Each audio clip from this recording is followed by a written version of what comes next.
Wake up, Toronto. Happy Friday. Gosh, I'd be lying if I said I am not layered up in lots of clothing, including socks. And guilty as charged, guys, I never wear them in the house. And almost always I'm bare feet. And my mom, when I was living with her, was constantly nagging me to put on socks or slippers. And even to this day, like when she will call me and she knows it's so cold outside, the first thing she'll do, she won't even ask how I'm doing. She's like, have you put socks on? Because the tiles in the house, we don't have heated ones. So it's ideal to, put something on your feet before walking on them, because you'll definitely freeze. Your feet will be like ice. And, my mom exaggerates the term arthritis, that I'd get it, and that's not fun. So, Mom, I gotta say, you're gonna be very proud of me because I listened, and I'm wearing these, booty socks from Roots. I actually picked them up from Costco. They come in like these gray shades and pinks and I think a charcoal and black color, and they're Roots brand. And they have like this non-slip grip on the heels at the bottom, and inside it's fleece. So it literally feels like I'm wearing a blanket on my feet, and I gotta say, I love it. It's one of my fall favorites, and if you are totally digging that kind of description of the socks that I gave, go pick yourself up a pair. It is awesome. But, I also feel the reason I don't wear socks in the house is the trailing of like dust that gets on the bottom of them. It's kind of gross. But also, depending on the type of sock you wear, the material of it can be quite slippery and total hazard. I cannot begin to tell you guys how many times I've fallen on the kitchen floor, so embarrassing, by myself and in front of guests, of course. So, hello, it's happened. So, thank God for grips at the bottom of socks, you guys, whoever invented that. Such a good idea. And I guess it completely solves the problem. But also, I can't believe I just went on a rant talking about socks on air. I guess there's no topic, too cringeworthy to talk about. Now, before I get into the life story part of our segment today, I wanted to spend time talking about spirituality and its connection to my life. As a South Asian Hindu woman and having a brother as a priest in the family, holy festivals are always observed in our household for many, many years. And, those rituals performed have not just brought my family closer together, but in a way, it's a huge part of my identity. From, the process of getting the food ready or setting up the altar for prayer, or the devotional songs playing in the background, all of it. It transcends through your body. It feels like this electric kind of energy. It's warm, it's peaceful, and it awakens many chakras in the body. So these moments are ones that, as I get older, they become more vital and precious to me. It's like a snapshot, year after year. Although it's the same routine, the people who are in it change.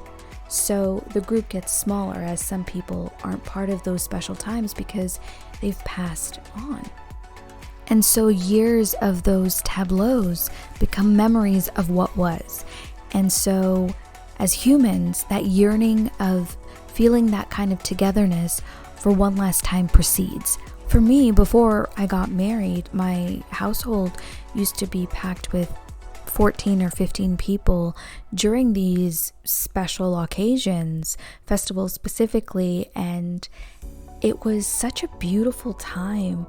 Everyone was helping out in whatever capacity they could, whether they were cooking up the prasad or the bhog, like the food that we would be having after. And it was just such a beautiful illustration, like straight out of a book. And I just never wanted that dream to end, So when I look at it now, how the time has completely changed, where it's not all of us, in that same space at once, I kind of do miss it a lot.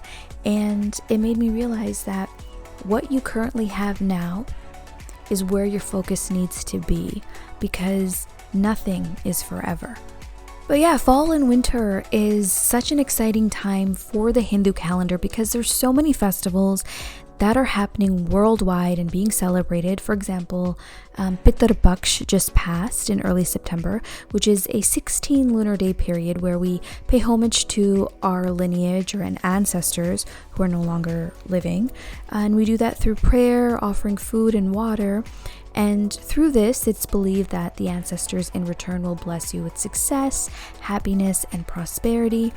But also, there are some restrictions of things you shouldn't do during that time, which of course varies from household to household, but some of these things include like not making or consuming meat or drinking alcohol, because this could upset the departed souls, and it's not recommended to visit establishments or focus on like cutting your hair and nails, as well as practicing celibacy for those 16 days. Now, if any animal or bird comes to your property or you see them close to you, you should feed them. Also, no marriages, engagements, or prayers involving the yajna, the fire, is to be done. And nothing that is like celebrating a new beginning, right? Now, although these are just suggestions, it does depend on different households and what they're accustomed to. Now, Pitr Paksh, I guess, is similar to the Day of the Dead that's observed in Mexico. They do, I guess, similar rituals, except, we don't dress up or have these parades and all these colorful skeletons and stuff. It's more of an intimate and private service that we conduct. But it is absolutely interesting to know that there is these similarities between our cultures and others. So I'm very fascinated to learn about it. Once Pitr Paksh has passed, Hindus know that an exciting celebration is on its way called Navratri, which is usually 9, sometimes 10 nights of our goddess Durga. This year it started Monday, September 26th and ends on Wednesday, October 5th. So we're on like the 4th or 5th day now. And each night is a different form of Durga. And it's one of those festivals where anytime after sunset, you can meditate, do tapasya, sing bhajans, chant and pray all the way until sunrise of the next day.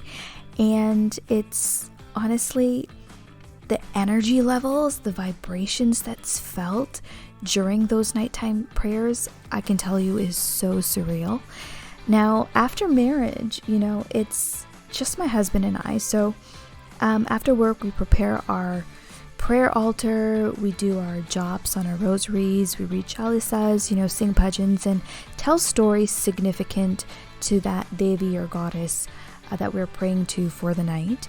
And and then we break our fast and eat food. So it really is an amazing experience. And to be honest, we don't make meat during these festivals that are running out of respect. And I feel like the best thing that also comes out of it is I've upped my Indian cuisine game because my husband loves Hindustani food, honestly. And I think I mentioned this in a past post, but you know how sometimes you have a little agreement on the things that you're going to do when you get married. One of them, the conditions were that I would cook him Indian food at least 4 times a week. And now I guess, during these 9 days, it's a super treat for him because just the other day I made some like kind of bhaji, which is spinach in a coconut milk and rice and some fried tofu. And he was eating it. And then he turns to me and he's like, "Hey, so do we have any more left?" I'm like, "Of course." He's like, "Damn straight, I'm going to be going for seconds." So that made my heart super happy that he's really enjoying my cooking. And he even told me, he's like, it's complete fire. He loves it.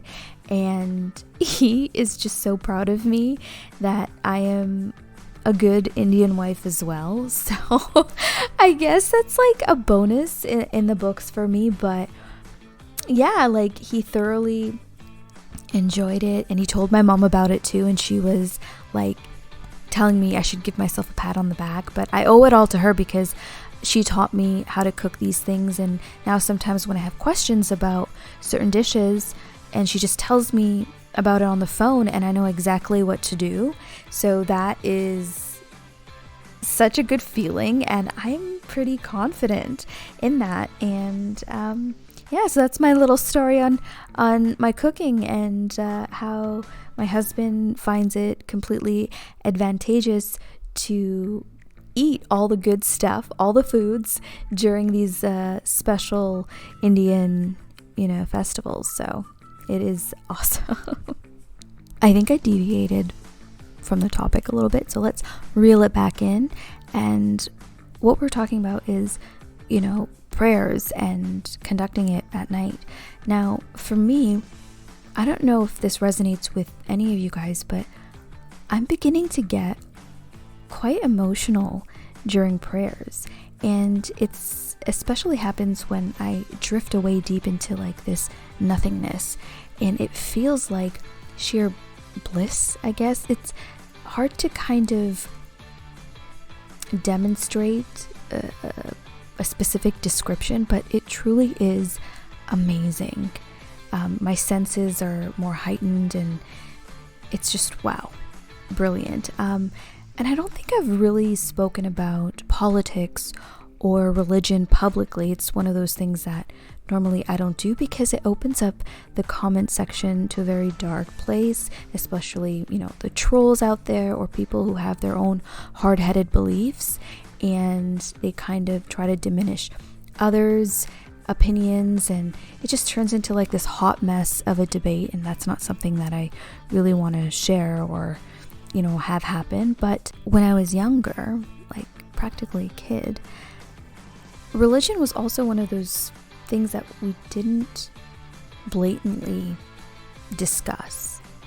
If a relative or family and even a friend were attending the same festivals, we would acknowledge that we would also be there, but we wouldn't get into the specifics or details about it. It wouldn't be a conversation we'd have like at lunch or recess. But I can't begin to think why. Maybe we never thought it was cool enough. Who knows? But as I'm getting older, I feel like there's no filter there. I'm more proud to speak up and share with others about my culture, and I guess it's also the teachings I wish to pass down to my kids. I'm always educating still and learning about Hindu Dharma, about topics like, detachment, karma, bhakti, moksha, reincarnation, and I'm reading up on books like our Vedas and Puranas, as well as our Bhagavad Gita.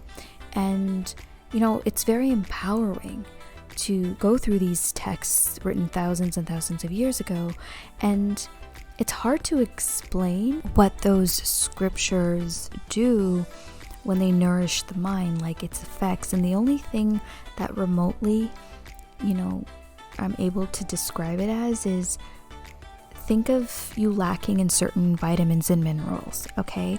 But after taking, that product and ingesting it, you're instantaneously hydrated and refreshed. And that's basically the best I can describe it as. That is the constant for me that keeps me bound to my faith and virtue, and of course doing seva and what my purpose is on the earth. So how many of you in your respected religion, whether it be Sikhism, Islam, Christianity, Judaism, Buddhism, etc., where do you get that same feeling through prayer, or is it certain scriptures that give you goosebumps? Comment below and let me know, or if you're too shy, DM your stories to me. Tell me about what parts of your culture excites you to your core. I love to hear what you have to say. It's time for the story. So every day I light incense in the house, as well as I light the diya, which is an oil lamp, by our altar in our puja room. So right now my garden has lots of flowers, thanks to the help from my parents for planting them, but I gotta say, I maintain them. I watered them every day in the morning. I gave them plant food and pulled out all the weeds. So I guess I get some credit, but seriously, there's plenty that have blossomed. So I use them every day a little bit to decorate the altars, and the marigolds especially give off this beautiful floral scent, and I absolutely adore sage and sandalwood, and it just really cleanses the place. And if you've ever tried the Flora incense sticks, that's my favorite. I love burning those, although it does smoke a lot, so I do open quite a few windows, but it does last a long time, about 2 hours for one stick, and it's just so I could just think about it and smell it already, but I feel like it just cleanses the house and restores the positivity. So anyway, yesterday I went to pick up some flowers from the garden before prayers, and when I went to open the front door, I saw a gray mourning dove. It was just chilling on the front porch, and it looked at me and didn't even fly away. I kind of waved at it and was like, hello, as if he or she would understand me and get what my hand gesture meant.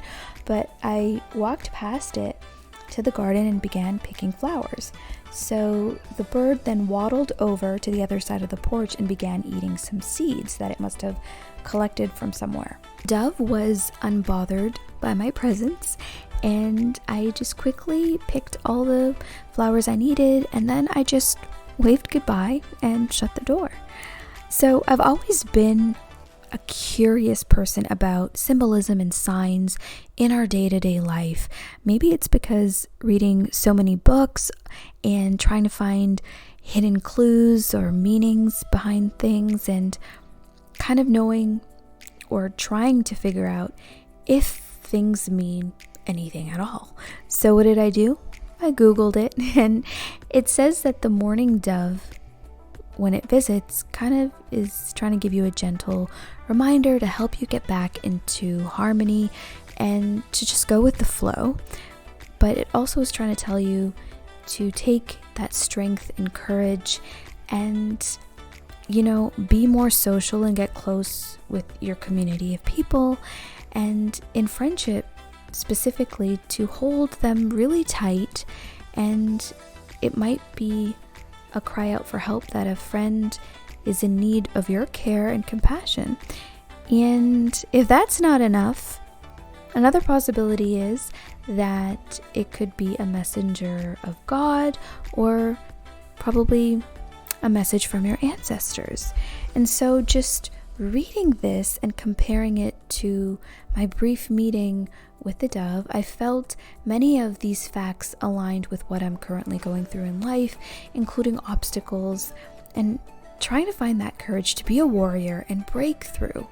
And so I do strongly believe in the universe, and that only grows with so much love over time when I'm given these random hints and greeted with these subtle signs.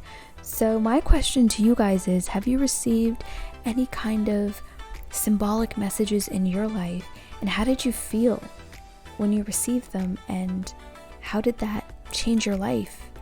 So I'm sending all of you my love and light, and to those of you celebrating Navratri, may you all forgive, let go, and surrender all of your troubles to our Divine Mother. May she shower her blessings on you infinitely.